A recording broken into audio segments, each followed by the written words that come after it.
Thursday, 26th of September 1991.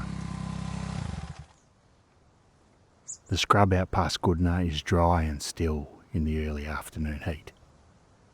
Redbank Plains Road runs through it like a spine, the suburbs petering out on one side and the bush pressing in on the other. It's not wilderness, it's just on the edge of things. 2 Queensland police officers have hopped off their trail bikes and they're picking their way through the undergrowth. There's all sorts of things to contend with. Blackberry bushes, the prickly little bastards, broken bottles, and the bloody flies. You can't go 5 seconds without having to swipe them away. The officers are tired, sore. They've been searching for 3 days. And by now everyone who's been part of this investigation is carrying a dread that they can't quite name and can't quite put down. They smell it before they see it. In that Queensland heat, after 3 days, there's no mistaking what that smell means. They follow the trail of flies that have already found her, and the scrub is loud with the buzz.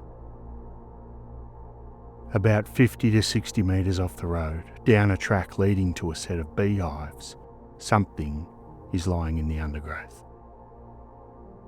Partly clothed, face down, not moving, perfectly still. This is Leanne Holland, and she's just 12 years old. What has been done to this child is so deliberate, so savage, that she can't be identified by her face. She'll have to be identified instead by fingerprints. The officers radio it in and they wait with her in the heat and the flies. They don't talk. There's nothing to say. One of the coppers offers his partner a smoke. His mate's hands are shaking so badly he can barely retrieve it from the packet of Winnie Reds. This is the story of who did that to her. And maybe even who didn't do it to her.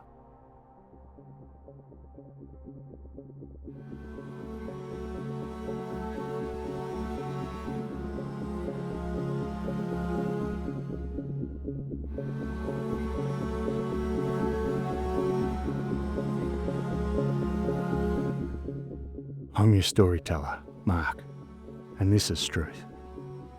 If you're new here, in every episode we dig into a true Australian story that deserves to be told.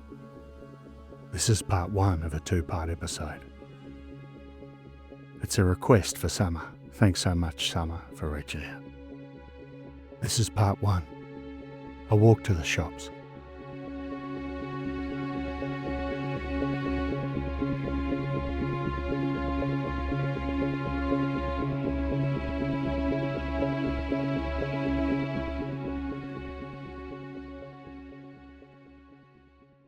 Goodna sits on the southwestern edge of Brisbane, stuck between the Queensland capital and the city of Ipswich, kind of like a horse that's been boxed in coming down the home straight.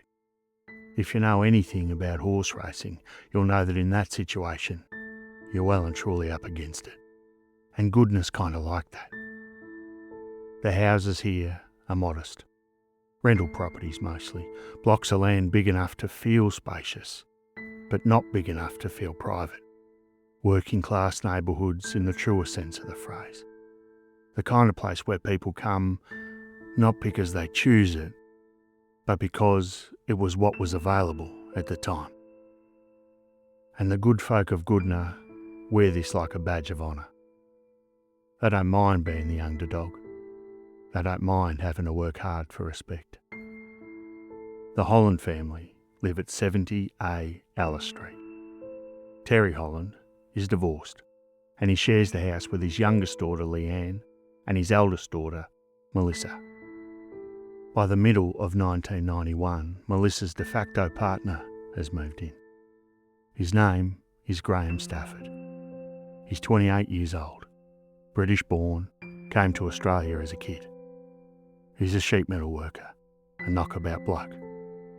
He grew up on the Sunshine Coast, and people who know him describe him as a carefree and easygoing sort of fella. And he and Melissa have been together about 12 months when they move into Alice Street. Leanne Sarah Holland is 12 years old. She's born on the 1st of October 1978, which means at the time of this tale, she's exactly 1 week away from her 13th birthday. She's in grade 8 and just about to start the school holidays, which was the time of year that a kid like her, described as a free spirit, absolutely loved. Her best friend is a girl named Tricia Lynch. She lives about 1 kilometre away at the Gales Caravan Park. Leanne walks over there all the time. She knows this neighbourhood the way kids knew places back in the 90s. The shortcuts, the different faces, the rhythms of a small community. And Leanne and her best mate Tricia were looking forward to spending a couple of weeks over the holidays, listening to their favourite cassettes on their Walkman and having some simple, carefree adventures.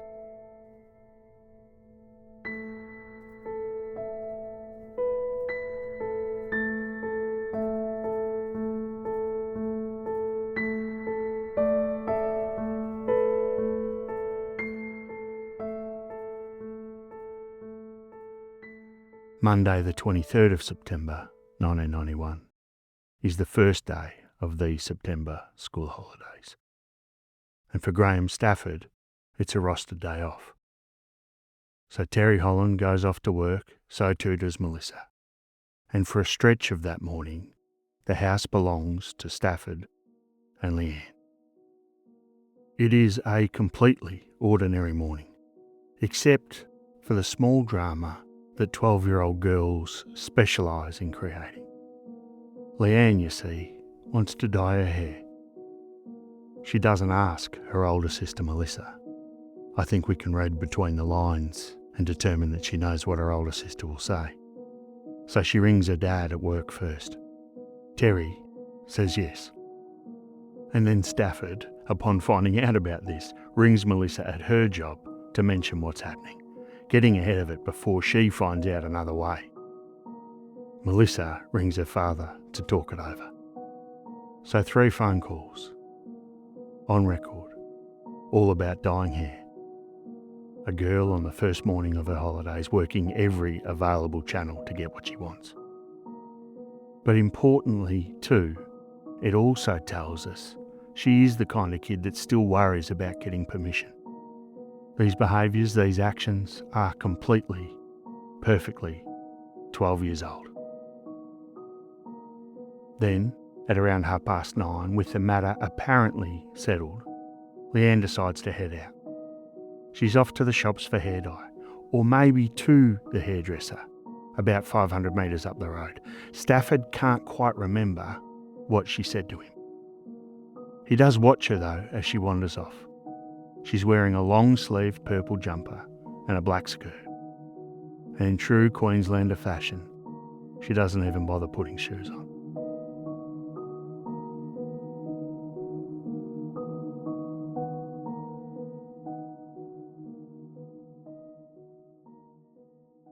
When she doesn't come home that afternoon, nobody panics. As we've mentioned, she's 12, it's the first day of the holidays, and she's got a best friend just 1 kilometre away, and they've got run of the neighbourhood. She'll turn up. She always turns up. And Monday evening comes and goes. On Tuesday morning, the alarm goes off. Terry gets up and goes to work the way he always does. Melissa goes about her day, and Stafford goes off to work on the Tuesday as well. Nobody says it out loud, the thing that they're starting to think, because saying it out loud might make it real. And there's still a perfectly reasonable explanation for all this. She just stayed at Tricia's. She lost track of time. She was having a great night with her mates and just forgot to ring. You tell yourself these things. You believe them for as long as you can. But there is a phone at the Stafford house, and it's not ringing. There's a front door that's not opening. And as Tuesday morning becomes Tuesday afternoon, the reasonable explanations are getting harder to hold on to. The silence where Leanne should be is becoming deafening. And so on Tuesday afternoon, Melissa and Stafford go to the Lynch place at the caravan park to look for her. But Leanne's not there. Tricia's shock and concern at the reason for their visit raises their anxiety levels up several notches. And so they head home. They wait, pacing the floor, having a cup of tea, maybe two. Bugger it, they need a proper drink. This is getting serious. And when Terry comes home from work, the three of them confront the thoughts they have not yet named. At the end of that discussion, at 5:45 in the afternoon of the 24th of September, they walk into Goodna police station. Together. Melissa, Stafford, Terry.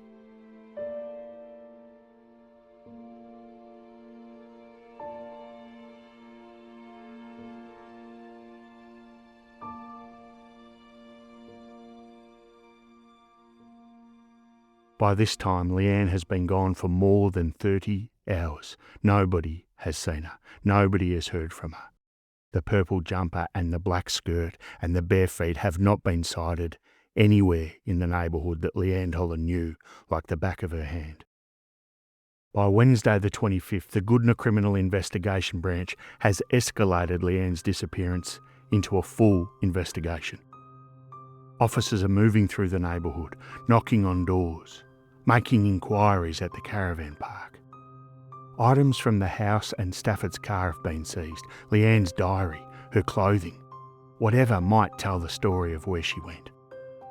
It's important to know that this search carries a weight that goes beyond one missing girl. This part of southeast Queensland has a very dark, very recent history. In May 1986, a 20-year-old woman named Sharon Phillips vanished after her car ran out of petrol on Ipswich Road at Wakehole, a few kilometres away. In August 1990, 16-year-old Julianne Gallen disappeared from the same road. The officers who work this corridor know what it means when the phone rings and a girl is unaccounted for. There is no complacency in their efforts. Quite the contrary. On Thursday, the 26th of September, 3 days after Leanne walked out of her Alice Street home and headed down to the shops without a care in the world, they find her. As we mentioned in the opening scene, she's in scrub off Redbank Plains Road, about 9 kilometres from her home, down a track that leads to a set of beehives, about 50 metres from the road. She has been struck at least 10 times across the head with something heavy and blunt. The pathologist's findings are consistent with the hammer. There are burn marks too on her lower body, and her injuries are so severe that she can't be identified by sight. Leanne Holland was 12 years old, 1 week away from her 13th birthday, and she had to be identified by her fingerprints.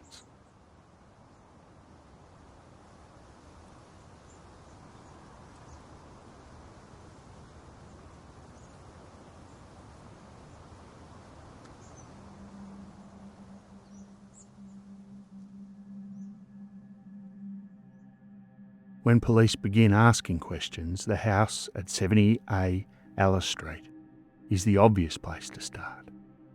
Of course it is. Leanne lived there, and the last person to see her alive, by his own account, was Graham Stafford. He was at home on a rostered day off. He was alone with her for a stretch of that morning. The logic of focusing on him at the start is not unreasonable. The logic of focusing only on him, though, well, that's worth questioning.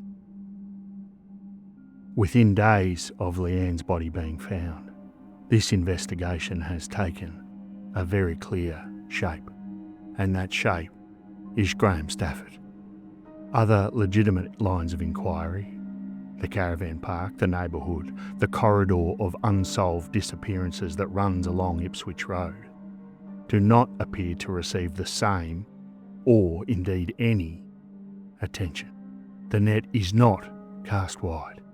It is cast just once, and it lands on the man who was in the house alone with Leanne. It's also important to analyse Stafford's response during this early phase of the questioning. He does not run. He doesn't even lawyer up and go silent. He cooperates fully from the beginning. He sits through 3 separate police interviews. He gives fingerprints, blood, DNA samples without being compelled to. He consents to searches of the house and his car. He answers all of the questions. He does, in short, everything that a man with nothing to hide would do. Later, when those interviews are studied closely by people like criminologist Paul Wilson, something else emerges. The police officers conducting them are themselves confused about the sequence of dates and times. They stumble over whether things happened on the Monday or the Tuesday. They correct themselves. They contradict their own questions, going backwards and forwards. And in that fog of confusion, Stafford gets turned around too. He corrects himself. He apologises. He says at times that he's not sure anymore. The prosecution will later argue these moments are evidence of a guilty conscience. But Wilson, the criminologist, looks at the same tapes and sees something very different. He sees a man as confused as everyone else in a room where even the detectives can't keep their day straight. But that's later. Much later. Right now, police are combing the house and Stafford's car for clues. Anything they can find to help smooth out the creases in their case against him. And, perhaps inevitably, they will find plenty of items to help them achieve their objective. Daryl Giles, the Courier Mail journalist who has covered this case for decades, puts it plainly. Police were under pressure. There were several unsolved killings in Brisbane at the time, and from day one, he says, they went for the most obvious suspect. Among the people police speak to is Deborah McKinnon, Stafford's former girlfriend of 3.5 years. She describes him as carefree, happy, a man who treated her son like his own. And when police come to her door, she says that there are persistent questions about kinky sex and sex toys. But despite these bizarre lines of questioning, her answers do not change. Stafford, she continues to insist, is a good man. When they can't get the answers from her thereafter, they tell her that they can't use her as a witness at all and leave. McKinnon will later say that not for a single moment did she, a woman who knew Stafford as well as anyone, believe he was capable of this.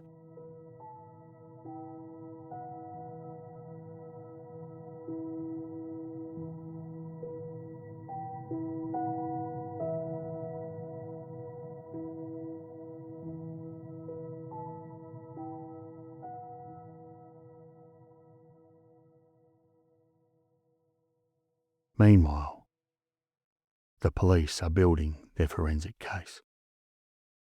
In the family bathroom, swabs come back positive for human blood. There are drops at the front stairs of the house as well, and on the shower curtain. Taken at face value, this is the beginning of a trail, a crime scene that has been partially cleaned, evidence of a frantic attempt to remove what was left behind after a killing. The boot of Stafford's cream Holden Gemini 2 seems to paint an intriguing picture at first glance. Inside that boot, police find blood on 3 separate items. On a red and black canvas tool bag that Stafford keeps in the boot. On a Chuck's cloth. For our international listeners, that's just a run-of-the-mill dishcloth. And also on a blanket belonging to Melissa. It's important to note that we're not talking about pools of blood. This is not something reminiscent of an 80s slasher film, just small amounts, spots, traces. But perhaps even more tellingly, DNA testing by forensic scientist Angela Van Dahl establishes that the blood on all 3 items matches Leanne's type. We're not talking about a vague similarity. We're talking about a DNA cluster that is shared by just 1 in every 2 million Australians. If you're building a case, that number really does help you out. It's not a conclusive identification by any means, but close enough to one that a jury would feel the weight of it. It says quite clearly, this is not a coincidence. This is not cross-contamination from a household cut. This is Leanne Holland's blood on 3 separate items inside the locked boot of a car to which only Graham Stafford and Melissa Holland have a key. Additionally, during a second examination of the boot, forensic technician Christine Bentley finds something the original officer missed. A single strand of hair on a sponge, a hair consistent with Leanne's. There is also a maggot found in the boot of the car. Forensic entomologist Beryl Morris gives evidence that it is the same species and age as those found on Leanne's body. The prosecution will argue it places that body in the boot. The police aren't content at stopping at the evidence in the boot though. Back at the site near where Leanne was found, they discover tyre impressions. The Crown will later argue at trial that they matched the tyres on Stafford's car. And there's a missing hammer as well. Melissa Holland tells police she recalls a silver rectangular-headed hammer kept in the bedroom.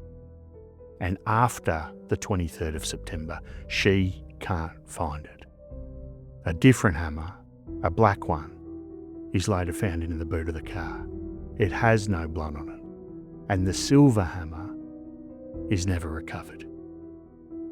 And so, when the searches are complete, this is the forensic case against Graham Stafford. Blood, but only small amounts, matching Leanne Holland's DNA type. A hair matching Leanne's. A maggot in the boot that matches, according to an entomologist, the type found on Leanne's body. Tyre impressions, and a missing hammer. The prosecution's reading of this is clear. Leanne was killed in the bathroom. Stafford desperately tried to clean it up. He put her body in the boot, possibly wrapped in an old shower curtain from the house that had been thrown away weeks before and was never recovered.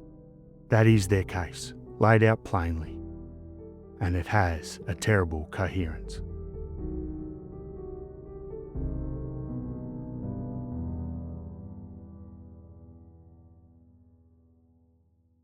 But there are things pointing the other way, too. Things the investigation does not spend much time on. The burn marks found on Leanne's body are consistent with a lit cigarette or a heated lighter.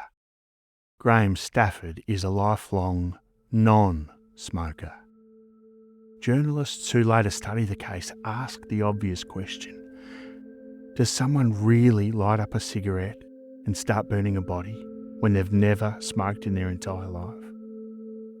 That detail from the very first examination of the scene points away from Stafford. It points towards someone else entirely, but police don't appear to treat it as a priority. And let's go back for a moment to the Monday afternoon before any alarm bells have been raised and a full day before Leanne has even been reported missing.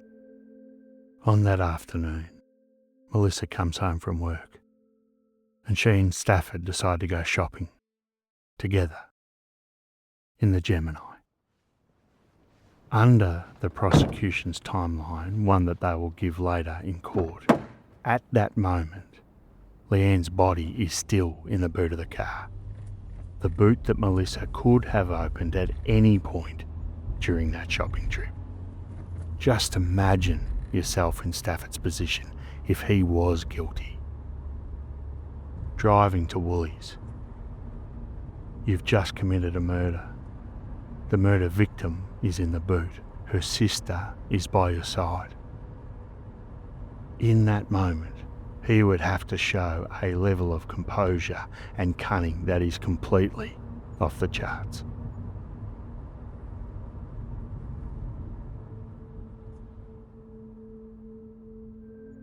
There is no confession. In fact, we know that Stafford did everything he could to assist police with their inquiries. There are no eyewitnesses or ear witnesses at either the house or at the site where Leanne's body was found. There is no clearly defined motive. And although there were traces found in his boot, there is no blood found on the clothing that Stafford handed over willingly to police. This is despite the fact that the pathologist notes that whoever struck Leanne those 10 or more times would have been covered in blood. Stafford's clothes were clean. And yet, on Saturday the 28th of September 1991, he's arrested. Just 5 days after Leanne walked out that front door and headed down to the shops. His first words when his family come to see him at the watch house are to ask how Melissa is holding up. When he hears that she's ended the relationship, it hits him like a second blow. He maintains his innocence from the moment they put the handcuffs on him. The case file gets handed to the prosecutors. The evidence is packaged and labelled, and the Crown sits down to write the story it's going to tell the jury. It is a compelling story. There's a villain, a clear victim, and a sequence of events. The only problem, as it will turn out, is that significant parts of this story are quite simply not true.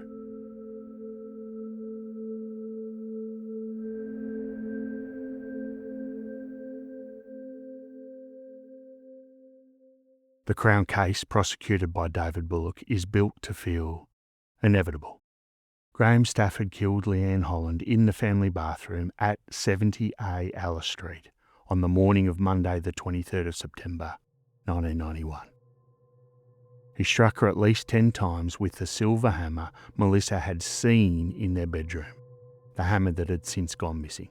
He cleaned up the scene and carried her body down the front stairs of the house in broad daylight, in full view of the street, and put it into the boot of his car. The body stayed in the boot of his car while he went shopping with his girlfriend.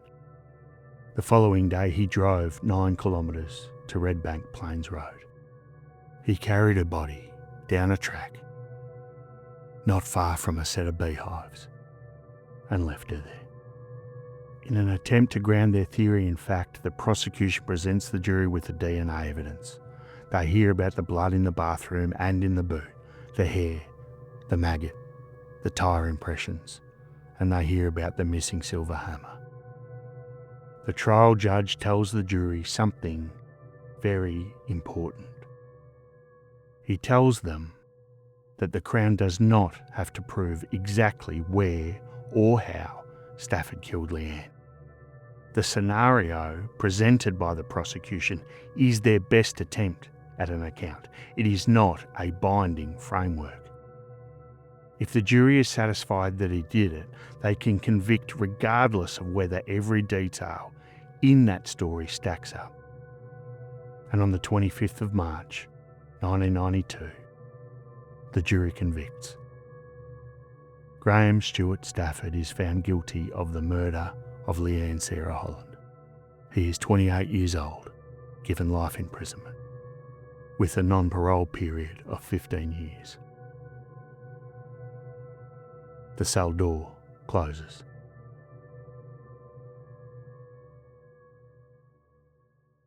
The questions begin almost before the verdict is cold.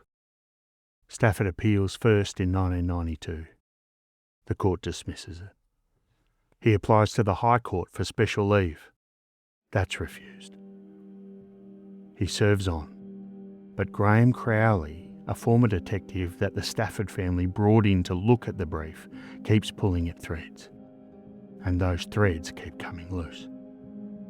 By 1997, the Attorney General refers the case back to the Court of Appeal under a provision that exists for exactly this situation. when a conviction might have gone terribly wrong. For the first time, evidence that was never put before the original jury is placed before the court. Leo Freeney is a forensic scientist who was not called at trial, and what he tells the court is straightforward and devastating. Given the nature and extent of Leanne's injuries, if she had been killed in that bathroom, there would have been far more blood than police found. Far more, regardless of how well Stafford tried to clean it up. And he says the same about the boot of the car. The amount of blood on those 3 items is not consistent with the body having been stored there from Monday to Wednesday.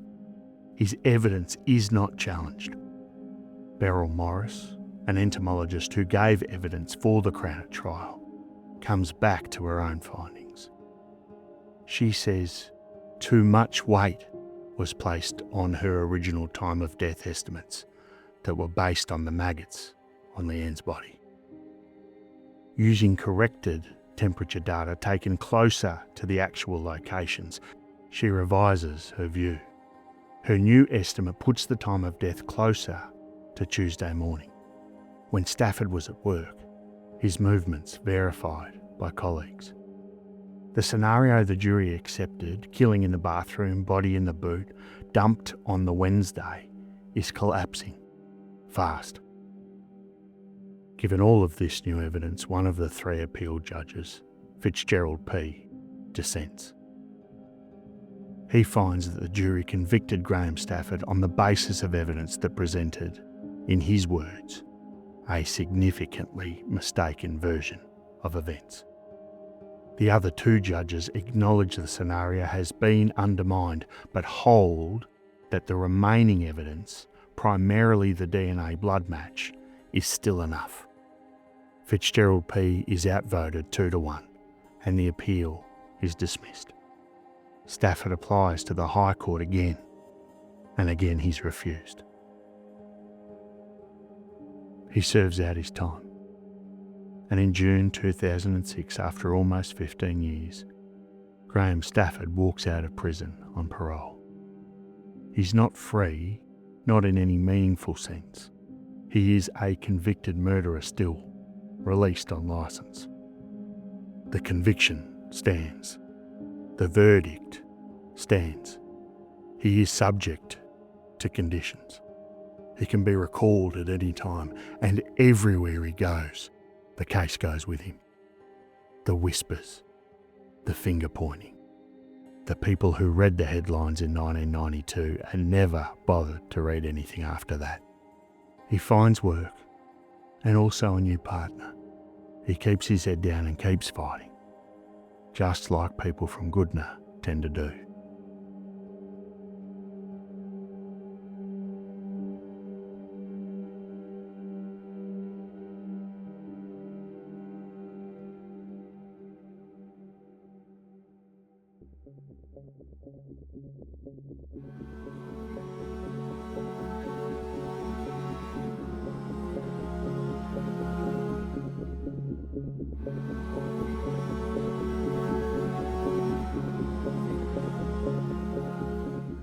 In part 2 of this case, an episode we call Not a Scintilla, we'll explain how and why Stafford's conviction finally collapses on Christmas Eve 2009. And we raise the other question, the one that's never been answered. If Graham Stafford did not kill Leanne Holland, then who did? Someone who has been free this entire time. Someone who was free while Stafford sat in a cell for 15 years. Someone who may still be alive. Struth. Thanks again to Summer for requesting this episode. Part 2 will be out on Friday. But if you can't wait that long, you could have heard both Part 1 and 2 last week if you were a member of Struth Premium over on Patreon. There's links in the description if you want to find out more about that. Or if you'd like to support the show in other ways, I'd really appreciate it if you tell a friend. Give us a rating, make a comment, all that sort of stuff really helps. Thanks again for listening. I'll catch you on Friday.